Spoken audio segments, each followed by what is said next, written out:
អ្នកគ្រូអូនឈ្មោះវីរៈពុទ្ធីកាជាសកម្មភាពតិចតួចដែលកូនបានធ្វើនៅពេលទំនេរពីការសិក្សាពេលត្រឡប់មកពីសាលាវិញ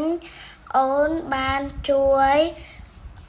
បើកខោអាវប៉ាម៉ាក់និងជួយហើរខោអាវប៉ាម៉ាក់ហើយអូនបានជួយបោសនិងជួយជូតផ្ទះបន្ទាប់មកអូនបាននាំប្អូនអូនធ្វើកិច្ចការផ្ទះដែលគ្រូបានដាក់ឲ្យមកពីសាលារួចអូនបានជួយម៉ាក់អូនលាងចានធ្វើម្ហូបហើយប៉ាម៉ាក់ថាម្ហូបអូនឆ្ងាញ់ណាស់ចាំថ្ងៃណាអូនធ្វើឲ្យមិត្តភក្តិញ៉ាំម្ដងចេះតែចៀនពងទាហើយនឹងឆាបាយទេប៉ុន្តែឆ្ងាញ់ណាស់បន្ទាប់ពីញ៉ាំបាយពេលល្ងាចរួចអូនបាននាំប្អូន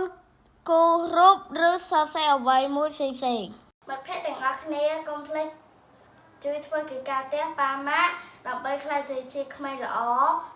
ដើម្បីក្លាយជាតំពាក់ស្នាដៃទាំងអស់គ្នាសូមជម្រាបលាបាយបាយ